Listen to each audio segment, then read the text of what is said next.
학교 출판계 어떤 분이 재밌는 이야기를 했습니다. 무엇이 하나님의 뜻이 무엇입니까? 무엇이 하나님의 뜻입니까? 이렇게 물으면 책이 잘 팔린대요. 하나님의 뜻이 뭐지? 하나님이 나를 향한 하나님의 뜻은 뭘까? 내가 어떤 배우자를 만나야 될까? 이런 기대치 때문에 책을 많이 사본대요. 근데 하나님의 뜻은 이것입니다 하고 제목을 붙여놓으면 책을 안 산대요. 이것이 하나님의 뜻입니다 그러면 잘 안 산다는 겁니다. 참 우스갯소리 같습니다만 아주 심각한 이야기입니다. 하나님을 위해 삽시다, 주를 위해 삽시다 하는데 주를 위해 사는 게 뭐냐고 물어보면 모호해집니다. 아리까리해집니다. 제가 참 존경했던 백파교회라고 있습니다. 백파교회, 부산의 서북교회라고 그 주일학교가 한때는 세계에서 제일 큰 그 주일날 그 교회를 일부러 한번 가봤어요. 제가 갔더니 입구에서부터 대신동에 있는데 입구에서부터 경찰 100차라 그러죠 옛날에. 경찰차가 한 10몇 대가 쫙 깔려 있습니다. 교통 정리해 주더라고. 그게 아이들이 막 건너기 때문에 선생님 손을 막 잡고 막 건너기 때문에 만명고했던 교회 한때. 그 목사님 그렇게 유명해서 제가 이분 설교를 좀 들었으면 좋겠다. 근데 돌아가셨거든요. 근데 미국에 있을 때 그 교단에 그 백파 교회에 강도산 사람이 유학을 왔어요. 원래 유학을 안 보내는데 가만히 생각해보니까 이제 유학을 보내서 좋은 지도자를 길러야 되겠다는 판단이 들었는데 그래서 유학을 왔는데 이 친구한테 물어봤어요. 혹시 백영희 목사님 설교 좀 있냐 했더니 그대로 갖고 왔다고.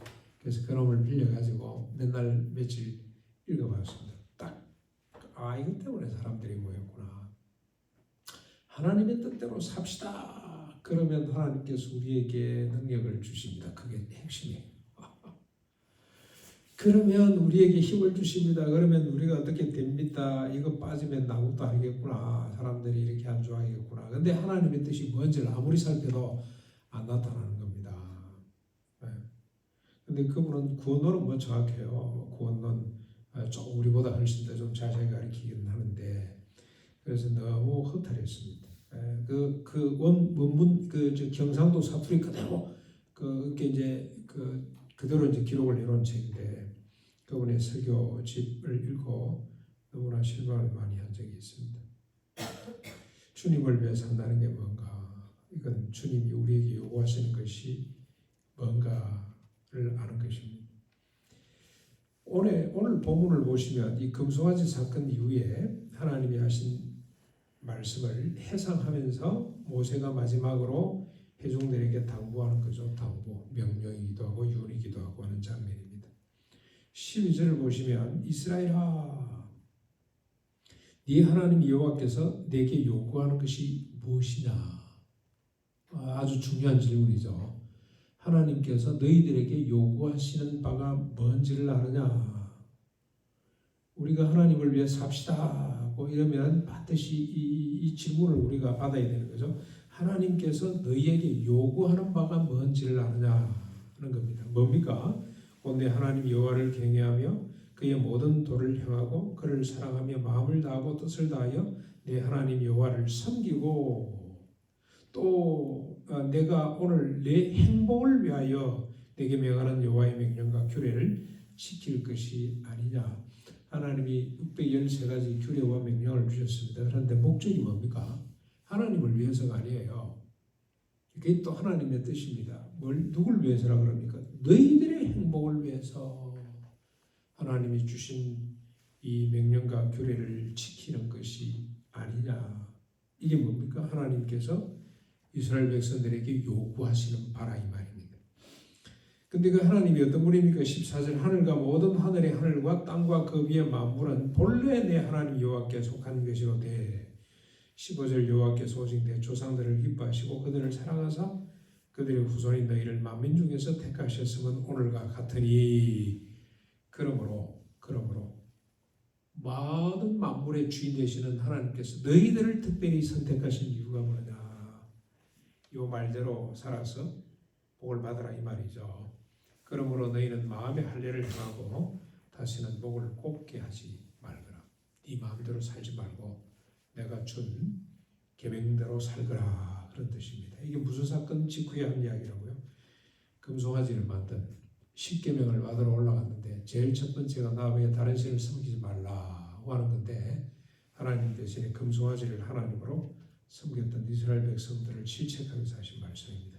다시는 목을 곱게 하지 말고 하나님의 모든 규례와 명령과 법도를 지키라. 그것이 하나님께서 너희를 향하여 원하시는 바다 하는 겁니다. 다시 한번 더 정리하면 여호와의 모든 도입니다. 명령과 규례를 지키는 것이 택한 받은 이스라엘이 해야 할 일입니다. 이것이 여호와를 경외하는 일이고 사랑하는 것입니다. 마음을 다하고 뜻을 다해 하나님을 섬기는 것입니다. 하나님 여호와께서 이스라엘에게 요구하시는 바, 이것이 이스라엘의 행복입니다. 자, 그렇다면 여호와의 모든 규례와 명령과 법도가 무엇인지를 구체적으로 우리가 알아야 됩니다. 그렇죠? 네, 그게 중요합니다. 여호와를 마음과 뜻을 다하여 사랑하고 경외하고 섬기기를 원합니다. 그래서 행복해지기를 원합니다. 그런데 어떻게 뭘 해야 하는지 물으면 아리송해지는 것이 오늘 우리의 현실인데, 5절을 통해서 분명히 하나님께서 말씀을 하셨습니다. 여호와의 모든 도, 명령, 규례 지키는 것이 무엇인지. 그래서 이번 주에 묵상한 내용만 가지고 한번 정리를 해보겠습니다. 정말로 참 기가 찬 내용들이 많이 있었죠. 이번 주에 우리가 월요일부터 지난주입니다. 지난주 토요일까지 묵상한 내용들만 한번 정리해보고 여러분이 받은 은혜를 다시 한번 회상해 보십시오. 18장 15절로 20절까지 쭉 보면, 마지막 절까지 보면 어떻습니까? 1절에 백성들이 요구한 것처럼 하나님이 직접 말씀하지 말고 모세처럼 전달자를 세워달라는 거죠. 그 하나님이 하시겠다는 겁니다. 내가 모세와 같은 선자를 일으키겠다. 그리고 그의 입에 내 말을 둘 것이다. 그 말을 들으라 하는 겁니다. 그런데 그 말을 듣지 않으면 하나님께서 징벌을 하겠다는 것. 만약에 선지자가 내가 전하는 명령을 전하지 않고 자기 마음대로 주님의 이름으로 전한다면, 또 다른 신들의 이름으로 말한다면 반드시 죽임을 당할 것이다 고 말합니다. 그만큼 이 중요한 책임을 갖는 거죠. 만약에 선지자가 전하는 말이 참인지 거짓인지 알지 못할 경우 어떻게 해야 되느냐? 여호와의 이름으로 말하는 일에 정음 또는 성찬이 있는지를 보고 살피라는 겁니다. 예를 들면 이런 거죠. 오른밤 맞고 왼밤 치라, 이게 하나님의 뜻이죠. 하나님이 오늘 우리에게 요구하는 바라 말입니다. 이게 참인지 거짓인지 알려면 어떻게 보면 됩니까?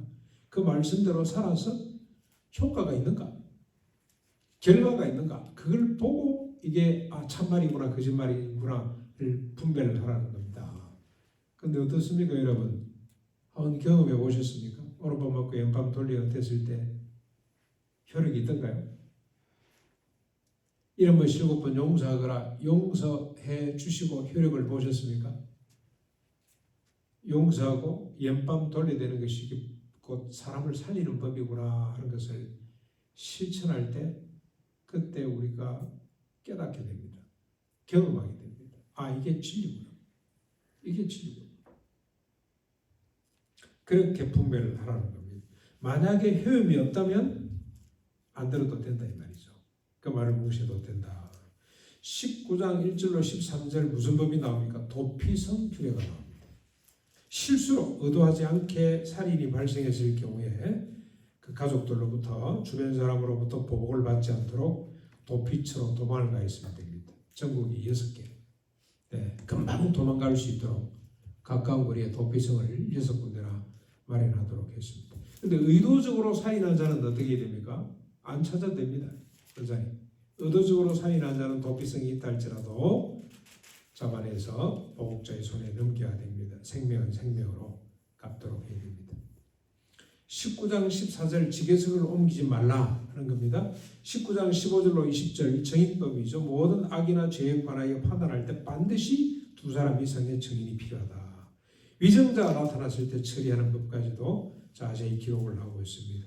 꾀한 그대로 갚아주거라. 그 다음에 19장 21절 그 유명한 소위 동해 보복법입니다. 너희 눈에 긍휼히 여기지 말라. 생명에는 생명으로, 눈은 눈으로, 이는 이로, 손은 손으로, 발은 발로 갚아라 하는 법입니다. 동해법이라고 소위 이름을 붙여놨는데 그 의미가 뭔지는 우리가 지난번 수요일 잠깐 살펴봤습니다. 20장 1절로 20절 전쟁에 관한 규례가 나옵니다. 적군과 싸려고 할 때 말과 병거와 백성이 많음을 보고 두려워하지 말거라. 여호와가 함께 하시기 때문이다 하는 이유도 밝혔고요. 군대 장군이 아니라 제사장이 나서서 믿음으로 동료를 내야 됩니다. 믿음으로. 하나님 우리에게 맡긴 전쟁이다. 겁내지 말거라. 그렇게 해야 된다는 겁니다. 그 다음에 전장에서 기가 조치를 취하는 규례가 있죠. 어떤 사람을 기가시켜야 됩니까? 새집을 hun축하고 낙성식을 하지 못한 자, 포도원을 만들어 놓고 그 과실을 먹지 못한 자, 약혼을 하고 결혼하지 못한 자는 돌려보내야 돼요. 그리고 또 다른 법에는 어떻습니까? 여기는 좀 빠져 있는데 결혼한 지 1년밖에 안 된 1년 미만인 사람은 전쟁에 데리고 갈 수가 없습니다. 왜 그렇습니까? 전사하면 타인이 차지하기 때문에 그렇다는 겁니다. 그 이유를 밝히고 있죠. 그리고 또 돌려보내야 될 사람들이 있죠. 너무 두려워서 떨고 있는 자들, 다른 사람에게 낙심될까 봐 돌려보내도록 했습니다. 전쟁을 치르는 과정에 관한 규례도 있습니다. 먼저 화친을 반드시 시도해야 됩니다. 우리 친하게 일하자, 전쟁하지 말자 하고 손을 내밀어야 된다 이 말입니다. 거부하면 그때는 할 수 없이 전쟁을 하는 겁니다. 그리고 하나님이 허락하신 적들을 처리하는 법인데요. 가나안의 7 부족을 제외한 부족은 남자만 쳐야 됩니다. 유약자들, 아이들, 여자들을 쳐서는 안 됩니다. 그리고 가축들을 쳐서도 안 됩니다. 종으로 삼고 탈취물로 삼을 수는 있습니다만 죽여서는 안 됩니다. 그러나 7 부족이죠. 하나님 은혜하신 그 땅에 살던 7 부족, 이 악의 축이라고 할 수 있는 이 사람들은 하나도 살려두면 안 된다고 말씀을 하고 있습니다. 그리고 기가 찬 규례도 있습니다. 전쟁 기간 동안에 과목과 수목에 대한 규례인데 과목은 도끼로 찍어내서는 안 됩니다. 왜 그렇습니까? 그건 다음에 먹을 거리가 되기 때문에 대신에 수목은 찍어서 적당하게 사용할 수 있습니다만 과실나무는 절대로 손을 대서는 안 된다. 21장 1절로 9절까지 살인자를 알 수 없는 사체가 떠올랐을 경우에 발견됐을 경우에 처리하는 법입니다. 제일 가까운 성읍 모든 장로가 아직 멍에를 매지 않고 부리지도 않은 암송아지를 취하여 물이 흐르고 간 적도 10분인 적도 없는 골짜기로 데리고 와서 목을 꺾어야 됩니다. 그리고 그 위에 손을 씻으면서 우리의 손이 이 피를 흘리지 아니하였고 우리의 눈이 이를 보지 못하였습니다. 여호와께서 속량하신 주의 백성을 사하시고 무지한 피를 주의 백성 중에 머물러 두지 마옵소서 그렇게 고백을 해야 됩니다. 그러면 피 흘린 죄가 사함을 받게 된다는 겁니다. 이런 법이 다 있습니다. 집사님, 우리 1년에 대한민국에서 연고자 없는 사체, 죽음 얼마나 될까요? 엄청 많죠. 옛날 자유지역을 보니까 매일 하루에 한 명씩 죽는다 그러던데. 제가 오전 중에 파악해서 보고 드렸습니다. 21장 10절로 14절 하나님이 넘겨주신 포로 중에 여인을 아내로 맞을 경우에 대한 관한 법입니다. 그 여인이 너희는 머리를 밀고 손톱을 베고 포로 의복을 벗고 부모를 위해서 한 달 동안 내곡한 후에 부부가 되도록 했습니다. 후에 그를 기뻐하지 않아서 싫어서 여인을 내보낼 때 마음대로 가게 하되 결코 돈을 받고 팔지는 말아야 됩니다. 노예가 아니기 때문에 한번 아내로 취했기 때문에 종으로 여기서는 안 된다고 기록을 하고 있습니다. 21장 15절로 17절 두 아내 중 사랑하고 미워하는 자가 있는데 자식을 낳는데 미워하는 아내가 아들을 먼저 낳았어요. 장자권을 인정해 주라는 겁니다. 그런 법이 다 있습니다. 우리 처삼촌도 그랬고 우리 교인 중에도 그렇고 장례식에 가면은요 생긴 보지도 못했던 자식이 또 와 있어요. 그러면 여러분도 어떻습니까? 쫓아냅니다. 여기가 어딘데 봤어? 말도 없이 자기 아버지가 죽었는데도 오지도 못하는 이런 걸 제가 봐서 이번에 처삼촌 돌아가셔가 몇년 작년입니까 재작년입니까? 갔더니 그때 그런 일이 벌어졌어요. 우리 집사람도 그때 알았어. 그때 아이고 우리 작은아버지 작은 마누라가 있었고 그 자식은 장례식에 참여를 못합니다. 우리 교인들 중에 그런 사람이 있어요. 얼마나 안타까운지. 그런데 오늘 여기 보십시오. 비록 미워하는 아내지만 그 아내가 먼저 아들을 낳았으면 장자권을 그대로 인정해 주라는 겁니다. 왜냐? 기력의 시작이기 때문에 그렇다고까지 밝히고 있습니다. 21장 18절로 21절 부모를 거역하는 자를 처벌하는 규례인데 성문 앞 장로들에게 나아가서 이 자식이 어떻게 완악했는지 배역했는지를 말하면 성의 모든 사람들이 돌로 쳐 죽이도록 했습니다.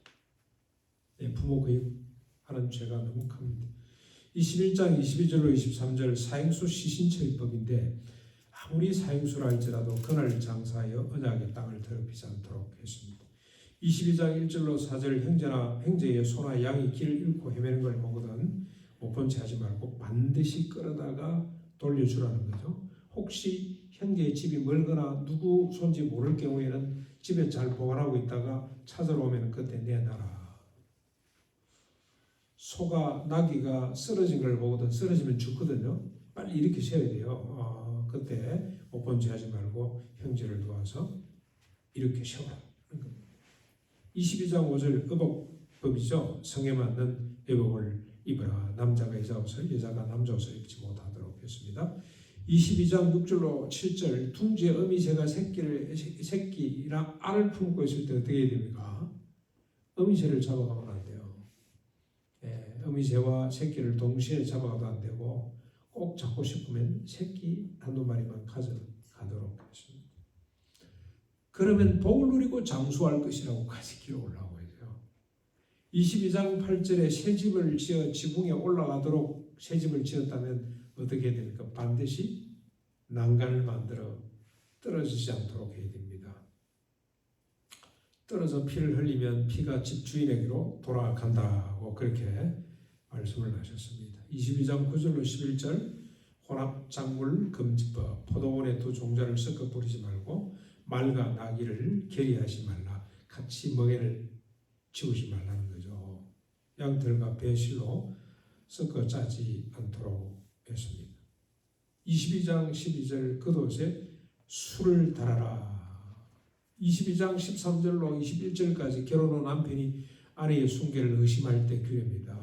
친정 부모가 딸의 처녀석을 증명하면 오히려 이 모독죄로 은 100세겔의 벌금과 평생 아내를 버리지 못하도록 처녀성이 증명되지 못하면 아버지 집 문 앞에 끌어내서 성읍 사람들이 돌로 쳐 죽여야 됩니다. 22장 22절 어떤 남자가 유부녀와 동침할 경우의 규례인데 둘 다 죽여야 됩니다. 22장 23절로 27절 약혼한 처녀가 동침할 경우를 규정하고 있는데 성읍에서 발생했을 때는 둘 다 죽여야 되지만 들에서 발생했을 경우에는 처녀에게는 무죄가 됩니다. 소리 질러도 구원할 자가 없기 때문에 그렇다. 법이 이렇게 자세히 되어 있죠.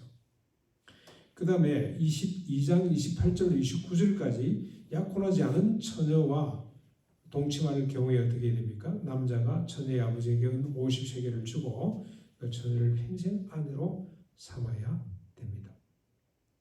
22장 30절 부친의 아내, 그러니까 자기 어머니가 아닌 생모가 아닌 부인을 여러 사람 들어온 경우가 있기 때문에 그때 소위 우리 같으면 작은 엄마라 그러는데 취하지 말아라. 이런 아버지의 하체를 드러내는 아주 수치스러운 일이다. 죽여야 되는 거죠. 이게 이번 주 우리가 보았던 하나님의 뜻, 하나님의 규례입니다. 마음을 다하고 뜻을 다해서 이 규례를 지키라 하는 겁니다. 여러분 어떻습니까? 어떤 생각이 듭니까? 무슨 느낌이 드세요? 이 법을 쭉 보시면 이런 질문보다 이렇게 묻는 게 더 합당이죠. 어떤 은혜를 받으셨냐고 묻는 것이 더 옳을 겁니다. 이 법들을 쭉 보시면서 어떤 생각이 드시는지. 5까지 갈 것 없이 집사님 쭉 법들을 보시면서 이런 것 같다 하는 생각 드시죠? 시대가 많이 변했는데 말씀은 안 변했고 그래서 어떤 거는 참 받아들이기가 참 난감한 것도 사실은 있습니다. 예, 어떤 법입니까? 예를 들어서 저것도 그렇지 때리면 온밤 되라고 했는데 신약 그 노기도 전에 우리 요 법만 가지고 보시면 법만 네. 그러니까 저로서는 사실 좀 혼란스러운 게 그 구법의 그 어떤 규례들과 예수님이 오시고 나서의 또 새로운 말씀들과 서로 이렇게 그 참 동해법이라고 하시잖아요, 아까 그렇죠? 동해보복법이라고 뭐 성경학자들이 이렇게 이름을 붙여놨습니다. 그대로 살아있는 동해보복 그대로 살아있는데 또 신약에서는 또 이렇게 좀 보이지 않는 충돌이 있으니까 저로서는 사실 좀 그런 난감할 때가 있습니다. 신약으로 건너오는 거는 조금 이따 우리 한번 생각을 해보고요. 이 당시 법으로 저 시행시에 어떻습니까? 이 법들을 쭉 보면 성경에 이런 것도 다 있나 하는 생각이 드시죠? 잘 모르겠어요. 예, 쭉 보시면서 스님책에 있는 그 가지고 이제 법을 많이 만들었다는 건 제가 내용을 듣고. 그렇죠. 그게 성경이 그 사실 기독교 문화권에서는 성경이 모든 법이 아마 뭐 상당히 참고가 되고 기초가 되기도 하고 그랬을 겁니다. 예, 장로님 어떻습니까? 그 새새끼 알이 있는 어미와 새끼 함께 품고 있거든. 함께 취하지 말라는 게 참 와닿네. 자연 보호 그제. 예. 근데 좀 저희가 이해가 안 가는 거는 양털과 삼배를 섞어서 옷을 짜지 말라는 게. 지금은 대부분 다 섞었잖아요, 그죠? 예, 한방. 지금도 아닙니까? 삼배는 짜지 말고 지금은 포리에스틸 뭐 그러니까 삼배를 짜지는 않죠. 그렇지. 예. 삼배는 배틀이 따로 있고. 요거는 서로 혼합해서 짜지 마, 직조하지 말라는 뜻이거든요, 그죠? 섬유 일종의 그러니까 섬유질 뭐 그런 거지 꼭 삼배만 하는 건 아니지 않습니까? 이거는 요새는 좀 저는 어떻게 생각했나면 양털은 살아있을 때 고급스러운 소재인데 삼배는 수의로 쓰는 소재잖아요.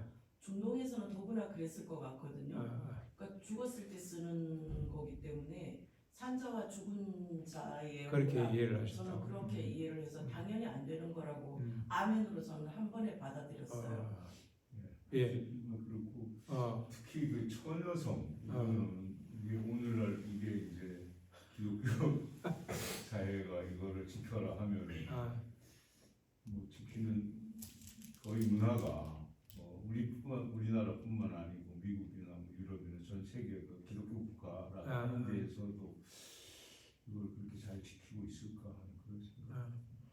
지금 우리가 결혼 전 뭐 순결 뭐 이런 걸 요구를 하고 그다음 우리 교회 7일을 했잖아요. 했더니 한 분이 그러시더라고. 내 아들도 그리 되면은 7일을 할 거냐 그래서 뭐 예외가 있겠습니까 그랬더니 그대로 교회 발을 걸어서 참 힘든 부분이죠. 지금 뭐 이게 뭐 먹혀 들어갈 거는 생각이 듭니다만 하여튼 이게 그때 당시 하나님 법입니다. 그렇지. 권사님은 또 어떻습니까? 저는 아주 디테일하고 참 행복해요. 이런 게 있어서. 이런 게 있었어. 네. 사실 이 법을 주신 거는 행복하라고 주신 건데, 그죠? 참 감사하고 네. 그 여자들 이렇게 지켜줘야죠. 당연히 법으로 안 해도 지켜줘야 되지. 안 그러면 사귀고 남자들이 나쁜 거잖아요. 그렇지. 맨날 뭐 안에 뭐 바깥치기 하고 버리고 뭐 그럴 텐데. 그건 상놈이지. 못하도록. 예. 이 전사님은 어땠습니까? 하나님이 이렇게 우리를 다 보고 계시는구나. 우리를 다 보고 있어서 밑바닥에 깔려서 어떻게 잘못된 백성이 없게 하시는구나. 전체가 그 누구도 억울하게 죽게 하시려고 우리의 완악함을 어떻게든 이해시켜 보려고 이런 굵직굵직한 것들을 통해서라도 이해시키려고 하셨구나. 그 마음이 느껴지고 어제의 말씀처럼 너무 행복하고 그러니까 우리는 믿을만하다. 신실하시다. 예. 이현이 어떤 생각이 들어? 좀 보면서. 그 옛날 사회랑 지금 사회랑 다른 건 사실이잖아요. 그렇지. 그 계속 그 윤리적이든 뭐 어떤 규범은 계속 바뀌는 건데 옛날 규범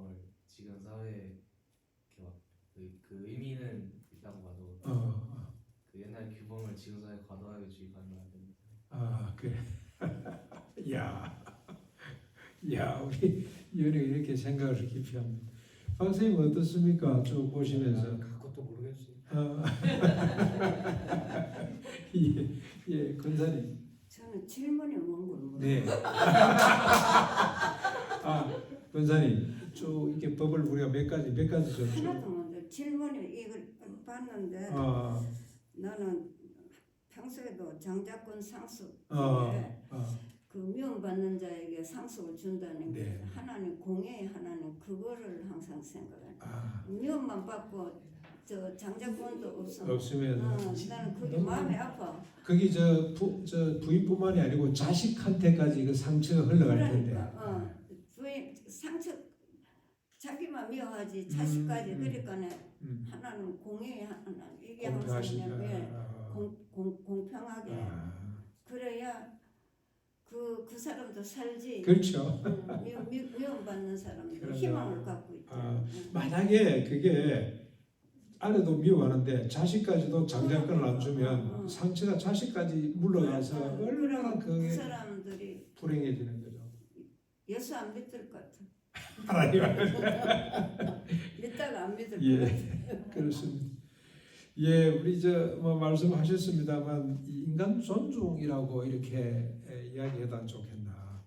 인간을 넘어서 아까 우리 장로님 말씀하신 대로 까마귀 새끼, 이 새 새끼 한 마리도 존중이 여기는 마음. 그게 이 율법의 사상이구나. 평등. 모든 인간이 존엄하고 안전하고 평등하고 행복하게 살도록 하는 법이 이 법이구나 그런 생각이 많이 드시죠. 뭐 좀 디테일하게 이야기하면 평등, 그 다음에 생명 존중, 인격 존중, 개인의 재산을 소중히 여기는 것. 아무리 전쟁터지만은 과실을 그냥 찍어내버리지 말아라. 요즘 저 2차 대전 때 히틀러는 막 문화재 막 파괴하고 막 그런 것 같은데 어떤 나라들은 그 전쟁은 아무리 전쟁이지만 그래도 문화재를 보존해주고 막 이런 노력들 하는 장군들도 있고 한데 아마 이런 정신이 아닌가 하는 생각이 들고 그 다음에 순결이 대단히 중요한 세상이구나. 하나님께서는 성적인 순결을 상당히 중요하게 생각했구나 하는 생각이 듭니다. 근데 여러분 이 법을 보시면 하나님이 원하시는 바라고 되어 있는데 하나님을 위한 법이 아니고 몽땅 다 사람을 위한 법입니다. 그렇죠? 이 땅 위의 모든 인간이 좀 전에 말씀드린 것처럼 행복하게 살아가도록 하는 법, 정의와 평화를 위한 법이었구나. 인류사적으로 보면 이건 대단히 놀라운 일입니다. 인류 역사상 처음으로 등장하는 갑과 을의 평등법이죠. 이 법 이전까지는 어떻습니까? 동해보호법을 참 재밌는 법인 것 같아요. 네가 이를 뽑았냐? 네가 이를 뽑아라. 이거 아니에요. 이는 이로 눈은 눈으로 갚아라 하는 말인데 꼭 같이 그럼 내 눈 뽑았으니까 네 눈 뽑자. 이런 뜻이 아니고 옛날 이 법 있기 전에는 갑이 을의 눈을 마음대로 뽑아갔잖아요. 대표적인 사례가 애굽 역사입니다. 이스라엘이 애굽에서 종살이 430년 동안 할 때 자식을 많이 낳는다고 남자는 다 죽이라 그러고 나이를 갖다 던져버리라 그러고 말이지. 이런 법이 만들어졌다고요. 갑이 을의 눈을 이를 마음대로 지 원하는 대로 뽑아가는 시대인데 이 법이 딱 나오고부터는 어떻습니까? 갑이 을의 눈을 뽑으면 지는 뽑아야 돼요. 그러니까 갑이 을을 억압하고 착지하는 시대가 끝나고 갑과 을이 동등해지는 시대가 열리는 겁니다. 엄청난 법이라는 생각이 듭니다. 문화사적으로 인류사적으로 보면 이거는 막 역사의 큰 변혁이 일어나는 거죠. 제가 볼 때 이 홍해를 하나님이 100번 1000번 갈라뜨리는 것보다도 이는 이로 눈은 눈으로 갚아라 이 법이 훨씬 더 저는 위대한 법이 아닌가 이런 생각이 들어요. 그런데 어떻습니까? 궁극적으로 인간을 포함해서 모든 생명체가 생육하고 번성해서 땅에 충만해지도록 하는 하나님의 1차 소원이 이 법을 통해서 이루어지게 된다는 겁니다. 하나님이 아브라함에게 주신 언약이죠. 열국을 복되게 한다는 선언의 언약의 1차 완성이 요 율법 정신이라 그런 생각이 듭니다. 근데 여러분, 우리 집사님이 자꾸 이제 십자가 부활 이후로 이제 끌고 이제 오시는데 그때는 뭐 이랬지만 지금은 다르지 않냐 그런데 또 한 번 인류 역사에 큰 반전이 일어납니다. 십자가 부활 사건입니다. 갑과 을이 동등한 법을 넘어서서 이제는 어떻게 됩니까? 갑이 을을 섬기는 법이 주어졌습니다. 마치 부모가 어린 자식을 무한 책임지죠. 어린 자식한테 내가 네보다 힘이 더 세니까 나 갑이니까 네가 나를 섬겨 이러지는 않잖아요. 24시간도 모자라서 25시간, 6시간까지 우리가 헌신해 가면서 어린 자식을 무한 책임지는 것처럼 십자가 부활 이후에 힘 있는 사람이 힘 없는 사람을 무한 책임지는 이런 역사가 시작이 되었습니다. 예수님이 제자들의 발을 씻기는 일이 대표적인 사례고 강도 만난 이웃을 책임지는 착한 사마리아 사람이 그 모범이라고 할 수가 있겠습니다. 이런 시대가 열리는 겁니다. 그래서 주님 말씀하셨죠. 이는 이로 너는 눈으로 갚아라는 걸 너희가 들었으나 나는 너희에게 말하노니 이런 것이고 오른밤 친 사람에게 옛밤도 돌려대고 억지로 오리가자는 사람에게 심히 따라가지고 이런 것이 7번도 용서하는 사람이 되거라. 무한 책임지는 사람이 되거라. 예, 그리 되면 칼을 쳐서 보석을 만드는 거죠. 창을 쳐서 낫을 만드는 세상이 펼치게 될 줄 믿습니다. 그런 법 정신을 이 십자가 부활의 비밀을 깨닫는 사람이라면 이 남북간의 문제가 벌써 해결됐을 겁니다. 그런데 한국 교회가 지금 뭔 일을 하고 있지 생각해보면 참 안타깝습니다.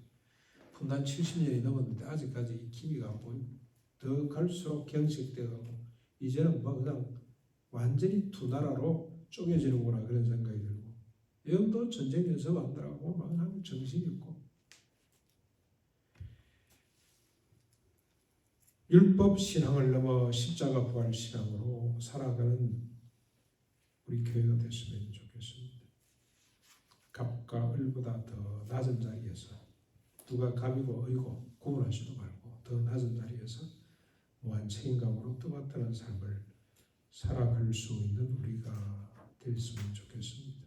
이것이 하나님께서 우리에게 요구하시는 바입니다. 하나님의 뜻입니다. 주님이 보여주시고 위임하신 능력입니다. 나와 인류를 행복하게 하는 생명의 비밀입니다. 우리는 생명을 가진 자로 주님 뜻을 향하는 우리 모두가 될 수 있기를 주님의 이름으로 축원합니다.